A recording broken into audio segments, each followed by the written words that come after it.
All right, so we're going to start out the tour here at Two Jacks. This is one of my favorite restaurants in the city. It's old, but for all of you old timers, it is not in its original location anymore. It used to be further down Decatur. This used to be the old Bubba Gump shrimp place, but Two Jacks lost its lease during the pandemic and moved down here, and they would not let them take their renowned sign. So for you people that are visiting the city who love Two Jacks as well, Two Jacks is no longer under its original sign. The Bucharest Commission wouldn't let them take it with them. So they moved down here.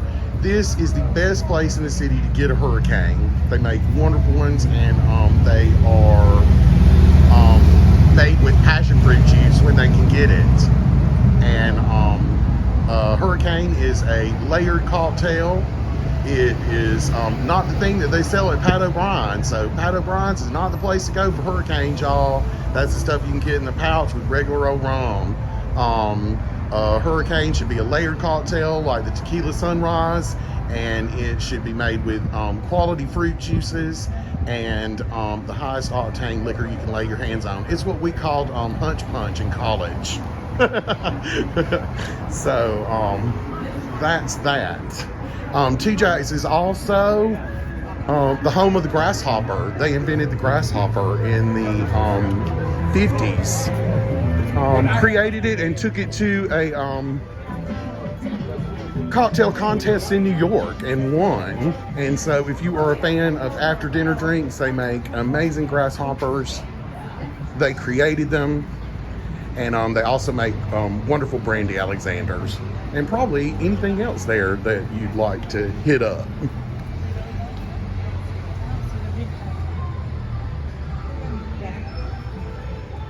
That is a statue of Bienville and a Capuchin monk and a Native American that were part of the founding of the city. I got in a fight there one time. I think it's on somebody's website.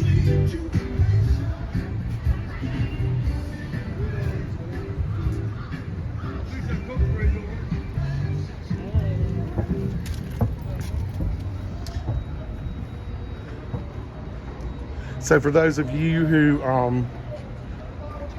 want to know, one of the companies I'm affiliated with does a cemetery tour that at night that's BYOB that they pick up from right here at Nova Cycles every night at 5, 8, and 11, and take you to 2 cemeteries and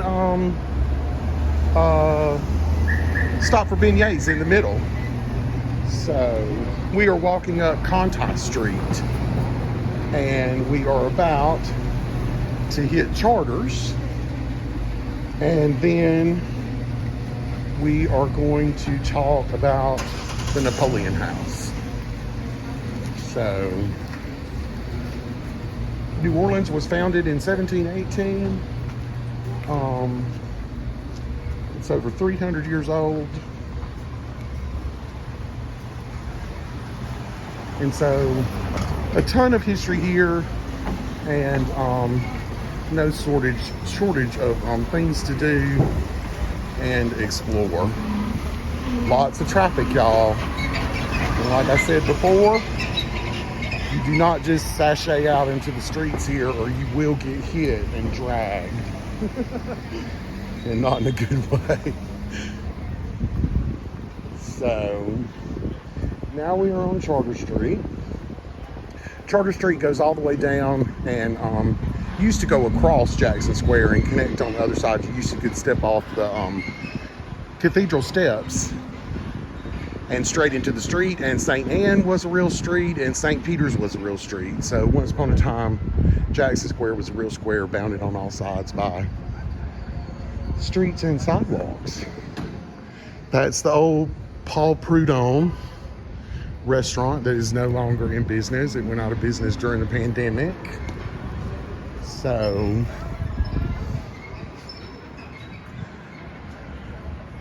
now right down here, we're going to stop here for just a second. Right down there on the corner the big, huge building with the green shutters and the couple up on top. That's the color of the Statue of Liberty. That's the building that we're going to be talking about. That's the Napoleon House. Now, if you were walking down St. Louis, right up there, that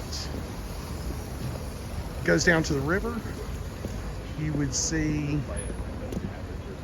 that the house drops to 2 stories. And we'll see that in a minute.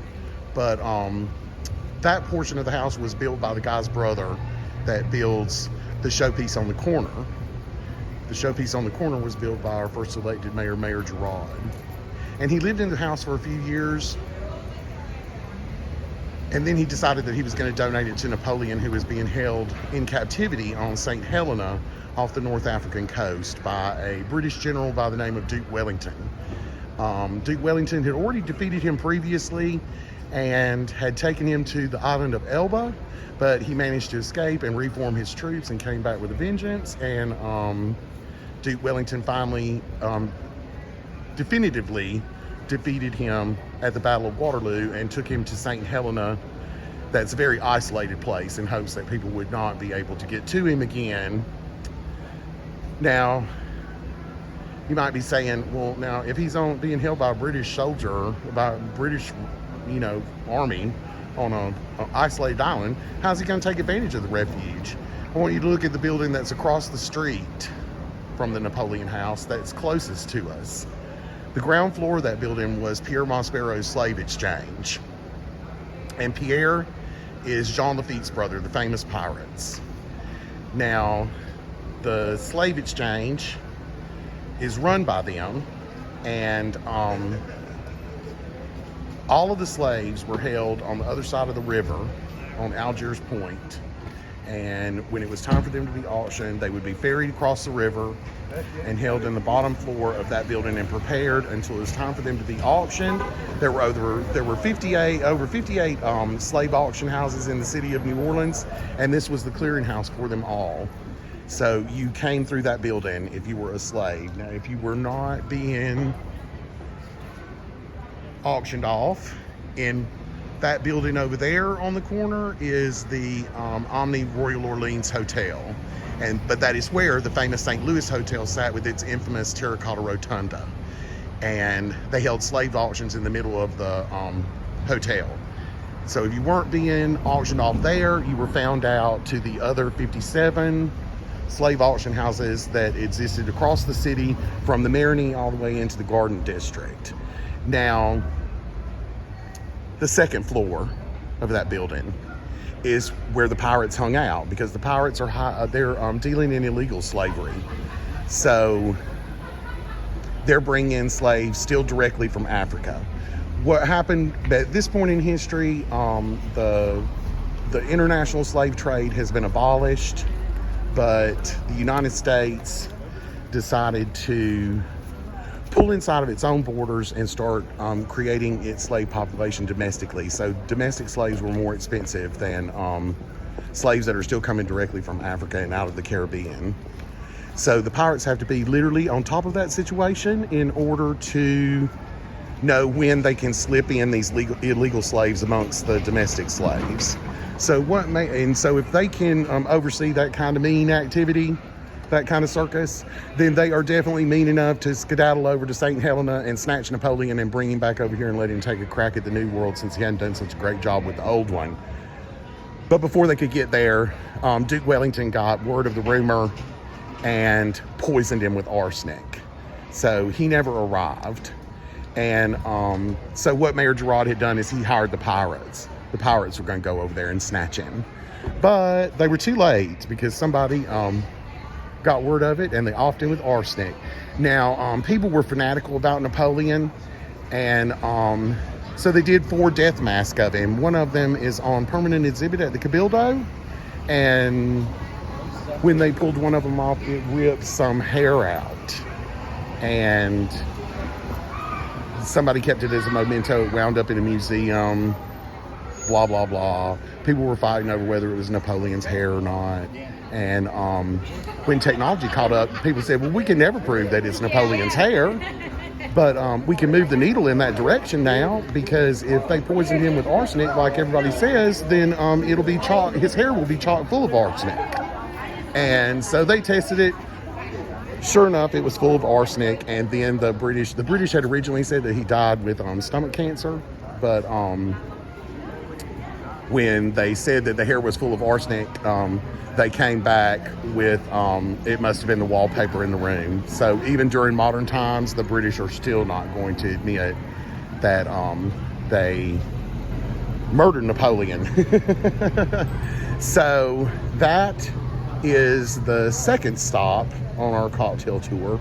The cocktail tour that I do starts out at Ryan's Irish Pub, and we have hurricanes there, or Irish car bombs, and then we come up here to the Napoleon House. The two cocktails that I recommend here are the Pimm's Cup and the Sazerac. Now, the Hurricane is easy breezy, got high octane liquor in it, so the liquor doesn't have a lot of character or smell or taste when the proof gets really high. And so that's why I call it Hunch Punch, because it's dangerous.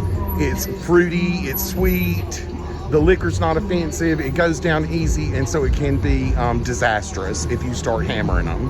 And so the two cocktails that I recommend here are the Pimm's Cup and the Sazerac. The Pimm's Cup is kind of like the Hurricane, not in its taste or anything, but in the way it goes down, because it's made with Pimm's gin liqueur, fruit juices, slices of cucumber. It tastes like a really sweet Long Island tea, or a funky iced tea, something like that. It's supposed to be Queen Elizabeth's favorite cocktail when she decides to imbibe. And the Sazerac has more of a bite, because the Sazerac, they take a highball glass, they bathe it in absinthe, and then they toss out the excess, put in cognac or rye, Sazerac rye whiskey, a dash of Peychaud bitters, run a lemon rind around the rim, and toss it in. So people would kill me for saying this, but I can say things about New Orleans because I'm not originally from here. I've been living here for 10 years, coming here since I was 13, and so I'd call that a shot, y'all, because it's just a glass full of whiskey and a dash of bitters. But there is too much of it to shoot. So please don't slam that. It's meant to be enjoyed. It's meant to be sipped. It's sipping whiskey. So you don't want to slam that, or you're going to get really messed up. The Napoleon House is owned by the Brennans. It's the Brennans are one of our premier restaurateur families. They own Commander's Palace. They own Brennan's over here that we're going to see in just a minute. So a great place to go. Have lunch or dinner. You don't have to need reservations, and the Office Depot truck's gonna block our view.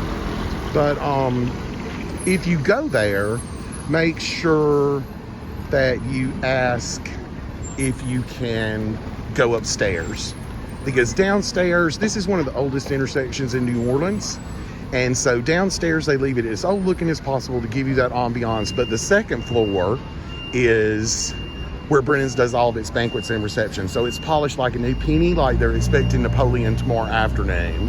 And so butter up your waiter, and when your meal is over or your cocktails are over, say something like, well, I heard that y'all give tours of the second floor occasionally. Is there a possibility that we could go up there? These people are so nice. I've been dealing with them for years now. If they don't have anything going on up there and they have got time to fool with you, they will take you up there and give you a tour of Napoleon's apartments and give you a much more in-depth, you'll have a much more in-depth conversation about all of the departures and how they move Napoleon around and the politics behind that and all. And so there you can see the second floor. I mean, the first portion of the house, the two-story portion, before Mayor Girard built this. And they say that he built the couple up on top as an addition once he had hired the pirates, because he was going to crawl up there with all of his friends and watch for Napoleon to come up river with the pirates. What a big scene that would have been. And so that's the 1700s version of a skybox up there, y'all. It's huge. I've been in it. It's covered in copper. That's why it looks like the Statue of Liberty, because it's all oxidized now. So that is the Napoleon House. Believe it or not, that was all just redone. They redid the whole outside of it right before the pandemic. And so now we're turning up St. Louis Street. St. Louis Street goes all the way down to the river over there. And this is the Omni Royal Orleans. So that's the hotel that Zach jumped off of. If you're a ghost buff, he jumped off the roof onto the parking garage next door and killed himself. And this over here that I haven't mentioned yet, because we're going to see the front side of it, but that's the Supreme Courthouse of Louisiana. One of only 3 Supreme Courthouses that exist in a city that's not the capital of that state. The other is Maine, and the other is California. If any of you are Oliver Stone fans, the Supreme Courthouse has moved to Baton Rouge on several different occasions, and one time that it moved there, Oliver Stone used the Supreme Courthouse here as the backdrop for JFK. So anytime there was a reference to the federal courthouse in DC, this is what they used to film those scenes with. Got some music going on up here.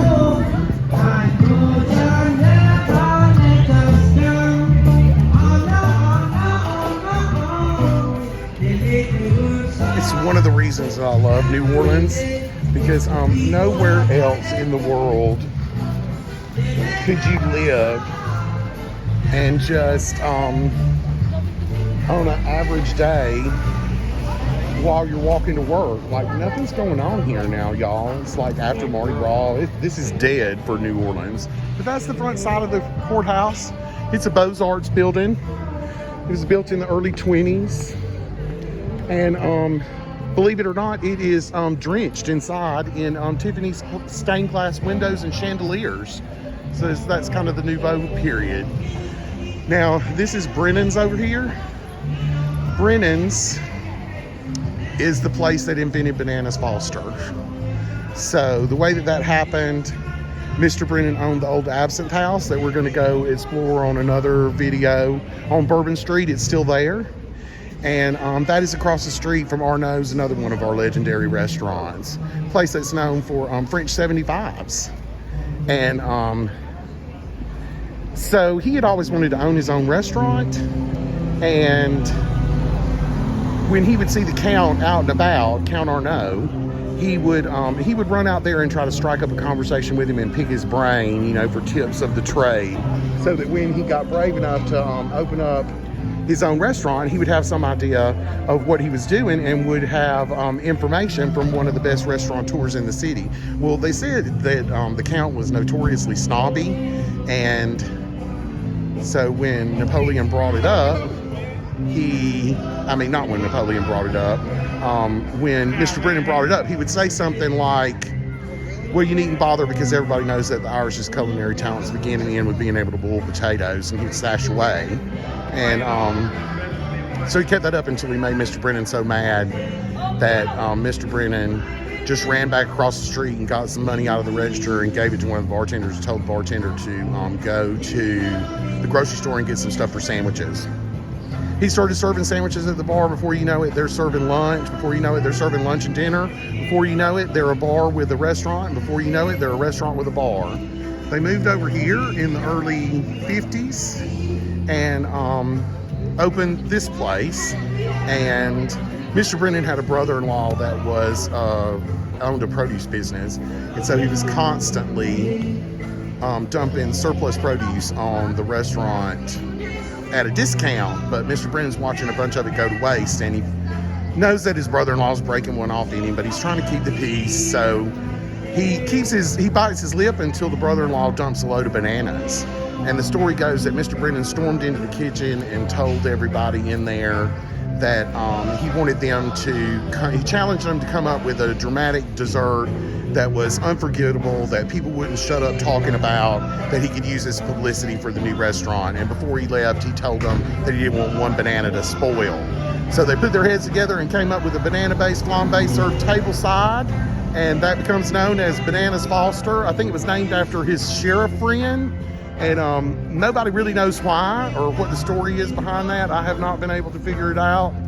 And so this is probably one of the few places that you're actually going to get the full demonstration where they do it at the table, because it can be actually kind of dangerous. I was reading an article the other day about Steak Diane, which is also a table dining, it's a tableside dining experience. It was talking about how tableside dining was all the rage in the 70s, but they had to cut that mess out because of all the people that got maimed, burned, restaurants burned to the ground. They had people in there that didn't know what they were doing. So now you have to have a rider on your insurance in order to perform those kind of acts in the dining room, and you have to have a special training program for your employees.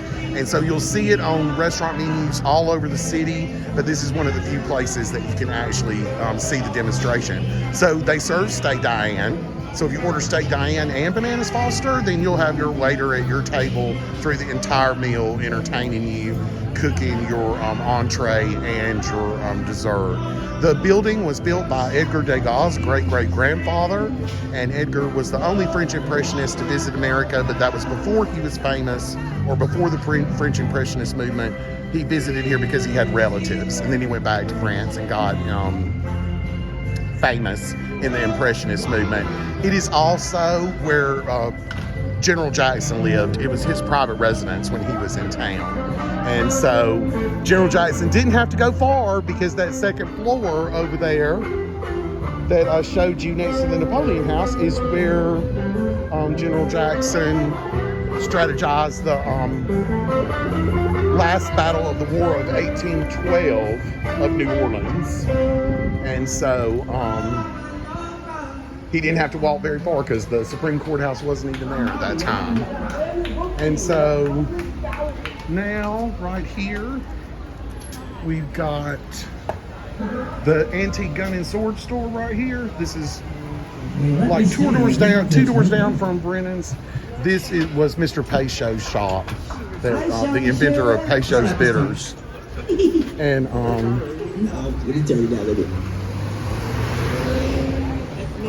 how that all happened, it was a hangout joint, and people would bring a bottle of cognac with them, and because you couldn't drink the water, and the bitters were a family elixir to begin with, supposed to cure everything from a hangnail to cancer. And so he would walk around dropping drops of that elixir into people's cognac, you know, as a pick-me-up and a thank you for stopping by, that kind of thing. And it became a thing. So that's where not only Peychaud bitters came into existence, but that is also where the Sazerac was originally formulated, one of the first cocktails in America. And this is Antoine's, both of these buildings here. Antoine's is the oldest continuously family-owned restaurant in the country, established in 1840. And he gets his start out over there where the Supreme Courthouse was. There was a conciliatory over there that was like a French hostel with a meal included, but he's cooking in a way that people in this city are not used to at that point. They're used to eating, you know, possum and squirrel and whatever they can scrounge up, roasted over an open fire, cooking in one pot meals, and he's introducing them to French sauces and things like potatoes au gratin, things that common people have never eaten before. He becomes incredibly famous and moves over here and establishes the restaurant in 1840. He's doing so well that he buys the building in 3 years, and within 3 more years, he has purchased the building next door that houses the Hermes Bar and annexed it into the original restaurant. So Antoine's goes from the sidewalks to the rafters of both buildings. And y'all notice the color of the Hermes Bar, because I'm going to show you something around here. You see where the Hermes Bar ends down there at the Wings place? I'm going to show you where their wine cellar is.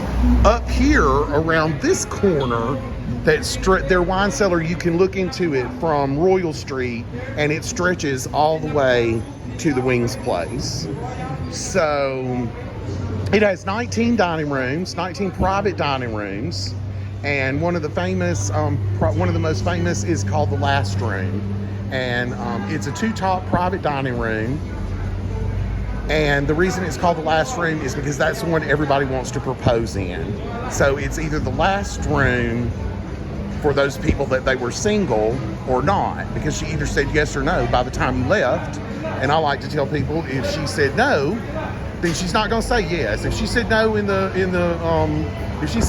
last room, she ain't saying yes. She's stringing you along. And I would suggest that you set your sights elsewhere on someone who can appreciate the Last Room, because the Last Room was Brad and Angelina's favorite dining room when they lived in the city. And so on my cocktail tour, I recommend the French 75, which is a champagne cocktail that's made with cognac or gin, some cordial made out of lemon juice, a lemon twist served in with champagne, served in a champagne flute, and then the sidecar is more boozy. So it's served in a champagne boat with sugar around the rim, and it's like a strong cosmopolitan. Not much of it. Keep in mind that these artisan cocktails are to be sipped. It's not like a margarita, it's not like a daiquiri. These cocktails are really strong, and they're intended to be sipped. Think of F. Scott Fitzgerald and Zelda standing around at pissy parties with these cocktails in their hands, looking fabulous. Think Great Gatsby. These are the kind of cocktails, the beginning of cocktails as we know them. This is the place also that invented Oysters Rockefeller, the green oyster. So I like to tell people that a way that you can experience Antoine's without having to drop $500 on dinner for two is you simply go to the Hermes bar. They have tables in there. They have a big screen TV. There's a beautiful antique bar in there. They have a wonderful bartending tradition, and they have a bar menu. So they have a cocktail menu and they have a food menu in the bar that's separate, and they offer small plates. So you can get a half order of Oysters Rockefeller, have you some artisan cocktails, and experience all that without having to have dinner at Antoine's. Even though you should have dinner at Antoine's if you have the chance. They're also, if you ever go there, make sure that you have the baked Alaska, because they use the meringue and spell Antoine's on the outside of the dome. So we're going to go up here. That guy's pretty good. Lots of times you have street performers, y'all, that I hate to admit or kind of grating, but he's pretty good. So now we're walking up Royal Street. Royal Street is known for its art galleries and antique shops. And y'all also pay attention when you're walking around the French Quarter to bronze plaques like that. There was one on the Slave Exchange. There were 3 on the Napoleon House. All of the buildings in the quarter are exceptional because of their history, because of how old they are. But these bronze plaques will tell you why that piece of particular property is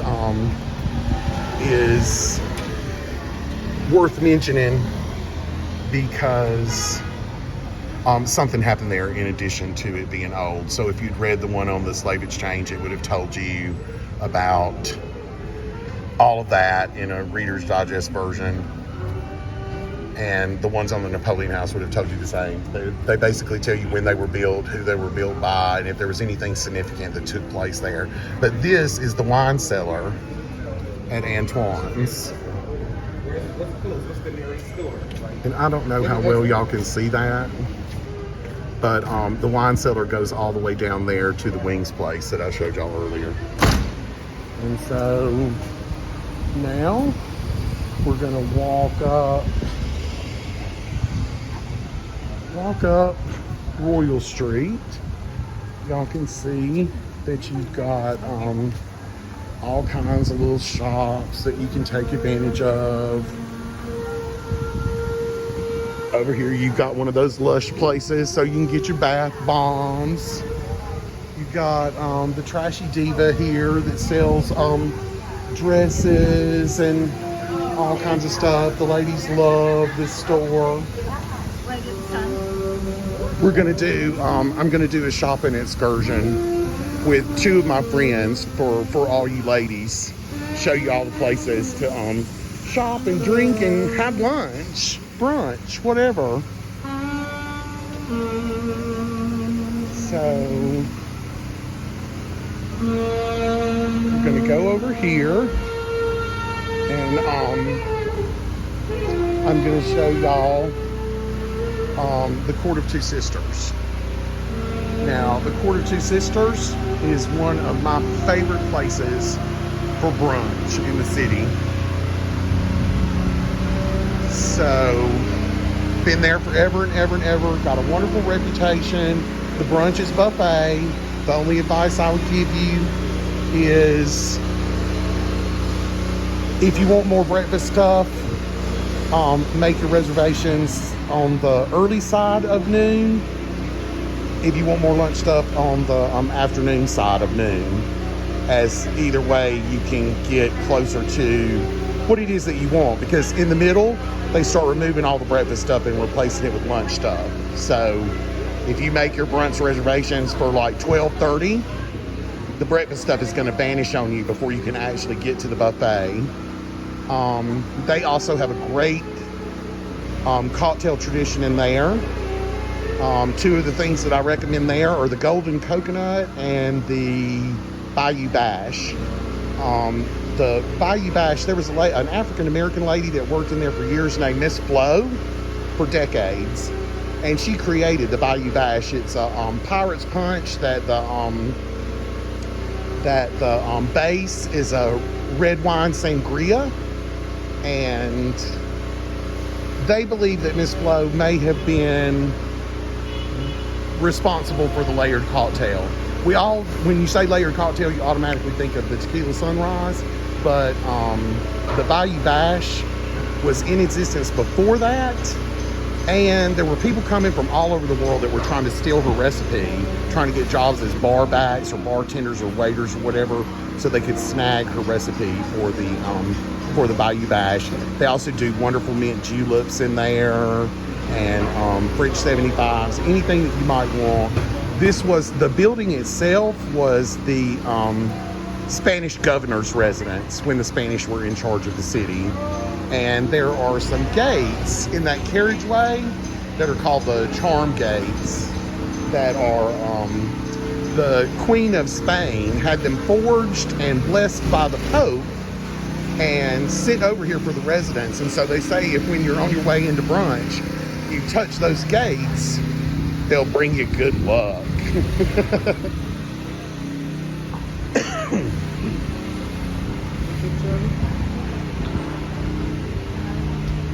So we're going to go up here, and for people that are staying in the quarter, this is one of the biggest antique stores in the quarter. Very, very exclusive. I walked by there the other day, and there was a Renoir in the window for $1 million. And I just busted out laughing because I was like, only in New Orleans can you pick up $1 million Renoir and then stop 3 stores down and buy your Lush bath bombs. But if you're staying in the quarter, this is a great restaurant that you can use right there, Rouse's. And then right up the street over there, you have Pat O'Brien's. And so Pat O'Brien's and the Court of Two Sisters courtyards interlock. So you can have brunch at Court of Two Sisters, and then walk out the back of their courtyard. The courtyard at Court of Two Sisters has a 150-year-old wisteria vine growing over it that's absolutely beautiful in the spring. And then just wind up in Pat O'Brien's. And you definitely want to go to Pat O'Brien's. It's a magnet. There's always something going on there. You just don't want to go there for the hurricanes. You got the gumbo shop over there. Great for gumbo. But now, in my opinion, there is nothing in New Orleans that you should stand in line for. There's someplace else that you can get that, and we'll go into that later on. But like, don't stand in line for beignets. Don't stand in line for a cup of gumbo. Right down there on the corner, the red building with the green shutters, that's Tableau. That's another Brennan's restaurant. And the reason I like to point that out to people on my cocktail tour is because the upstairs, the second floor, is a wonderful piano bar. And so you can go up there and listen to somebody tinkle the ivories and get you some small plates and some cocktails and sit out on the balcony and watch Jackson Square, because Jackson Square is right down there. We're entering Pirates Alley. Yeah, my friends from Long Island, they come all the time. I keep their bicycles for them because they love to, they're festival people and they love to ride their bicycles. They're kind of sporty spice kind of folks. And so the minute that they get here, and they come like 3 or 4 times a year, and the minute that they get here and get all their grips stowed and get ready for their bicycles, they'll call me and they'll say, come meet us at Tableau for cocktails and charcuterie. And I'm like, all right, I'll be there in a minute, bitches. So now, I wanted to show y'all something else. Because we're up here, we're on Pirates Alley now, and this is where you want to do absinthe with no trouble, you know. But the closer you get to the absinthe, the more you're going to see where the artists and poets and writers lived. Right up there next to the gumbo shop on the second floor, that's where Tennessee Williams lived, and that's where he wrote Streetcar Named Desire and Suddenly Last Summer. And down here, you've got Pirates Alley Cafe.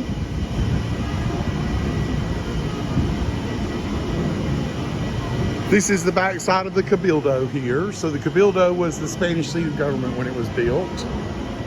And this is where you want to come do absinthe. So you can see these people up in here.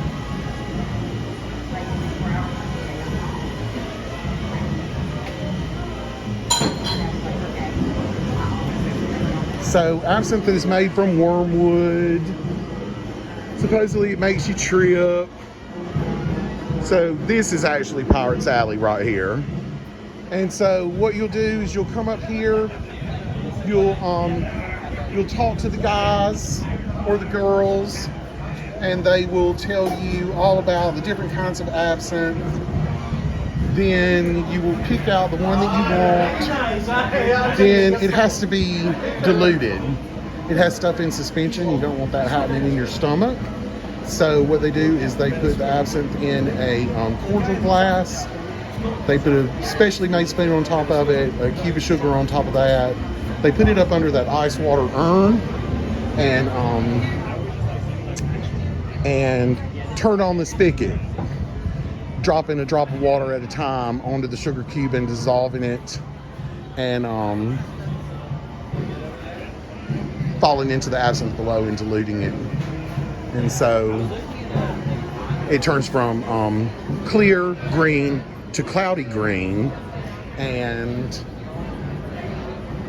they say if you watch real closely at the bottom of the glass, a plume will start to form, and that's the green fairy making her magic in the glass. This is Faulkner Books, and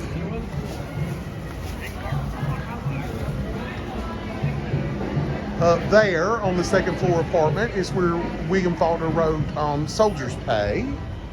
And then if you walk on down Pirates Alley, This house that is directly in front of me, if you walked straight into the doorway there, you would be going into the house where Truman Capote grew up with his two old maid aunts. So that's where Truman grew up. Right over here, you've got the Trashy Diva lingerie shop, so you can come shop for your naughty lingerie. And now we are back on Royal Street, and this is the back of the cathedral. This is St. Anthony's Garden. Touchdown Jesus is on the back of that building at night. The shadow of the statue of Jesus winds up making it look like he's calling a touchdown. This is on the other side, and that is Pierre Antoine's alley on that side. The Alley of the Singing Rain, a ghost story that we will get to later on. Because I'm going to do y'all, we're going to go on a ghost tour too. Because I used to do that at the very beginning. I still do it sometimes whenever I have a chance, or whenever somebody wants me to. So now we are going to turn up St. Anne, which is on the other side of Jackson Square. And right down there, those green and white awnings you see, that's Cafe du Monde. This is a wonderful new place here called Vampire Cafe.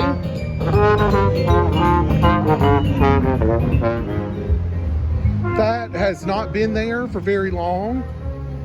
This was another restaurant up until the pandemic, but Marita Crandall she and her husband have owned the Vampire Boutique right down there for decades. They lost their lease. The restaurant that was here lost its lease. She snagged it, opened the Vampire Cafe, and they are blowing the doors off in there, y'all. Lots of restaurants now, since the pandemic, are closed on Mondays, Tuesdays, and Wednesdays. But this place is open every night of the week and is off the chain. And she's just a great person. If you ever go in there, she's usually in there. So ask if you can talk to the owner. She'll be happy to come over and talk to you. And they have all their entrees and cocktails are spooky themed. So they have cocktails in there that come to the table in a blood bag that has the top of it, of course, you can sip through. And so they have a cocktail called O positive, B negative, like that. So it's really fun. And there you have the Vampire Boutique.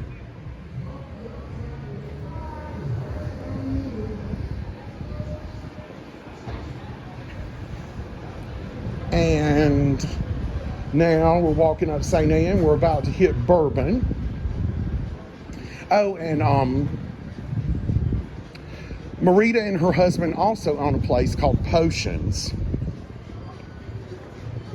That's a private drinking club, speakeasy, above Fritzl's on Bourbon. That's right up here that I'm going to show y'all.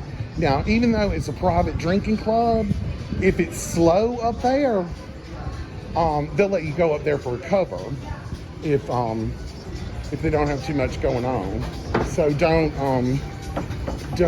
hesitate to ask them if and Fritzl's is really cool too. It has live music most nights, and so that would be a fun place to go anyway. And then you can ask if you can go upstairs and see Potions. It's beautiful up there. Purple velvet tufted sofas. The ladies' restroom has 2-story doors on it. And it's called the Portal to Paris. Got us some street entertainers over here. Now we're walking down Bourbon. You can see that up there, that's canal up there. So that's, it gets busier and busier the further you go up toward canal. So if you're up that way and it's getting on your nerves and you want to get out of the craziness, just walk this way, because especially at night you can tell that down here it's more residential. So for my late night drunks, over there you got the Clover Grill. So that's the quarters version of Waffle House. It's open 24/7 and has all kinds of stuff like Waffle House has, you know, like BLTs, club sandwiches, eggs, bacon, biscuits, gravy, that kind of thing. And it's open 24/7. And then right down here next to it, you've got Nova Po' Boys, one of the best places in the quarter for po' boys, fried seafood, fried boudin balls, fried gator balls, ice cream, just pretty much anything you can think of. And good. And so we're almost to the end, y'all. And the last stop down here is going to be Lafitte's Blacksmith Shop. That is what General Jackson negotiated pardons with the pirates, so they would come over here and open up the blacksmith shop and give him their arms and ammunition, because his had not come down the Mississippi as planned. And so he went over there and got in bed with the pirates and negotiated pardons. So there you got the blacksmith shop. And this is the only piece of architecture that y'all have seen while y'all have been with me this afternoon that is from the French colonial period. Everything else was destroyed in the two fires during the Spanish occupation. The only other thing that I know of note that's in the French Quarter that's French colonial architecture is the Ursuline Convent on Charter Street down near Esplanade. And we'll go see that on the ghost tour, because it's supposed to be full of vampires. But the Spanish are responsible for the city that you're looking at. Because after those two fires, the Spanish, well, first of all, the Spanish established the rule of law, because I told you that the Cabildo was the Spanish seat of government that's right next door to the cathedral. And so they established the rule of law, made the place livable. Then after those two fires, they established a fire code and demanded that everybody build out of brick and stuck-over brick construction with as little wood as possible. And they made everybody dig a well on their courtyard to act as a fire extinguisher.